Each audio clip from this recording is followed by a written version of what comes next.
I'm not mad about the AFCON, but I want to talk about how people are reacting to this. Europeans or the West don't be doing that when another country be losing. They don't be doing all that. They still be moving as a unit, and y'all know what I'm talking about. That's exactly why they are taken seriously. Until we stop clapping for each other's downfall, we'll still give a reason for strangers and outsiders to look down upon us. It's not even about West, North, South Africa. I don't care which corner. It's about that we can do better.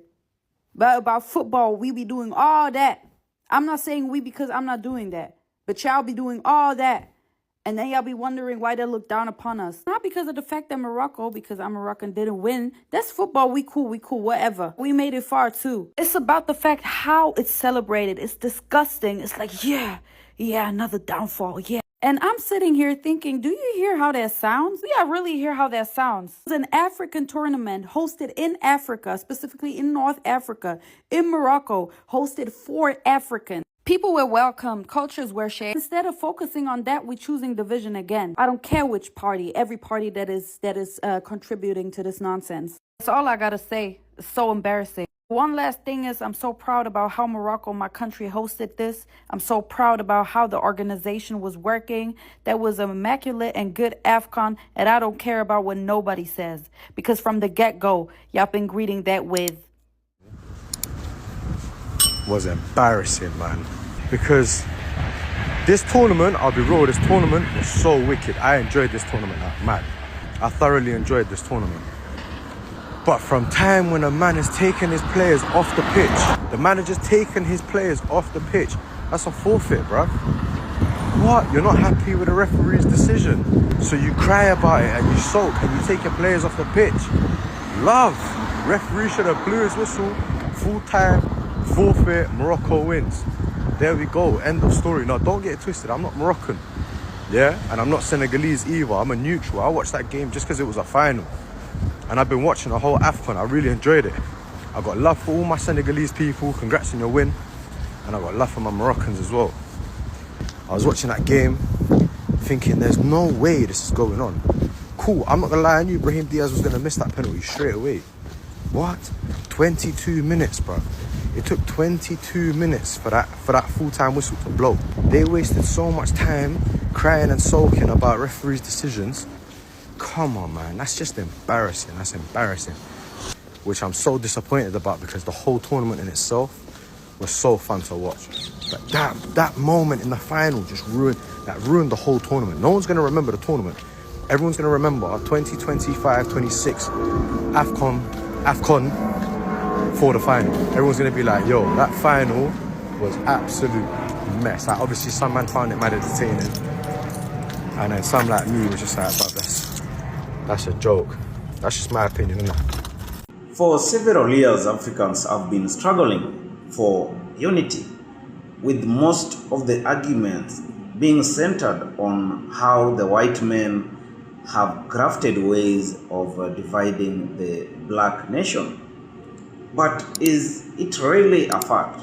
Because AFCON has exposed largely the difference that exists amongst the black people. They're not friendly to themselves. They keep on letting down one another. See what happened between Senegal and Morocco. People fighting against each other and blaming it on one another. Imagine a Senegalese saying that Moroccans are racist. Yet these are people who should work together to castigate the disunity they claim that the whites have caused for the longest time. So it is a big lesson for Africans. It is a big wake-up call for Africans, because a moment is here, a moment for Africa to unite for the defense of the resources that the Lord gave them, the resources that for the longest time have been manipulated by the Western supremacy, the white supremacy. These differences are just poking holes on how they still manage the affairs of Africa. Divided Africa falls. So we have to unite. We have to fight all the spirits that are trying to divide us, because football is a way of entertainment, and it brought us together under the umbrella of AFCON. And this should unite us more because we are one. We belong to same continent, a continent that faced the wrath of slavery, a continent that still faces the wrath of neo-colonialism, a continent that is being dealt with to be on its knees, a continent that they fear, a sleeping lion that they say that one day if it wakes up, then the whole world will tremble. So let us castigate these actions and fight for unity.